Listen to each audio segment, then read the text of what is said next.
way we look at it is our regional associations, they're the strength of our organisation, because they are the people, they're the people on the coalface. They have regional issues and that we all feed into debates. We all then sort of decide and try to formulate what the singular sort of policy is to achieve those outcomes. And then the WFA expresses that. We're not trying to do blue sky thinking and some great and marvelous idea that's way out over here that might be the best thing in the world. We are trying to move in a direction that fits with their policy drivers, and hopefully brings us all into a space where we're near enough speaking the same language and having very much the same or similar objectives. What we've done, and part of the purpose of creating a national body, is that a lot of the associations and individuals, fishermen over the years, have had a lot of engagement with science, as I'm sure you've heard from plenty of people, and with fisheries managers. It was, I think, what we when we decided what our longer term aims were and objectives, the need was clear, is that all of this information seems to go out, but it doesn't come back the other way. So that two-way understanding was important. So I've done this. What does that mean in a way that, I understand completely? And what happens to that next? So we took the view that certainly with non-tax species, but then given some of the technical regulations and the landing obligation about various other TAC species, there were certain species that we need to know more about, if they were going to be perhaps like with skates and rays, where the landing obligation may have gone down a species-specific route, and then the lowest common denominator could become a choke. So we couldn't allow that to happen just because of the lack of information. So we did the pre-assessments.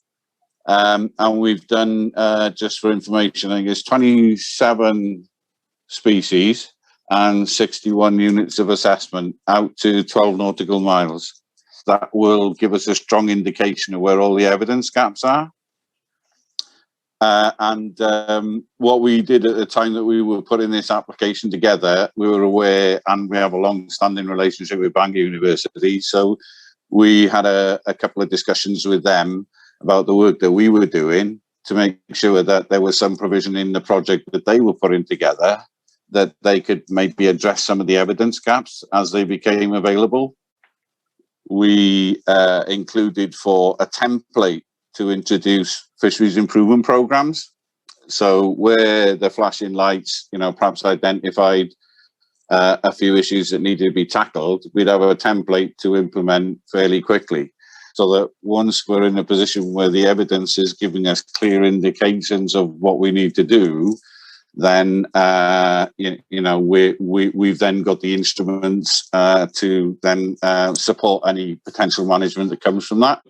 And that this is the only way, I think, that we can control our future and destiny, by moving towards being in a position where we have some confidence around data and evidence. And that's why it's hugely important, first of all, to us to have that relationship with science and the universities and so on.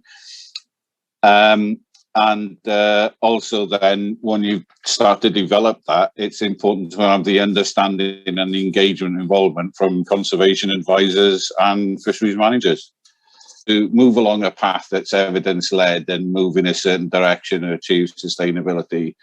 With people's experience of the past where regulation hasn't worked, regulation has been too fixed and rigid. It's quite, how can I say, to get all these ingredients ready and right at the right time so that they can work is a huge leap of faith to ask people to believe in. People are key to this. The people that you work with and the experience and the relationships you develop within fisheries management and the science institutions, that's fundamental. So having that continuity there is an important strand as well, I think. My secretary wants to jump in here. She's starting to steal this. Hey, Molly, you can't come in front of the camera, darling.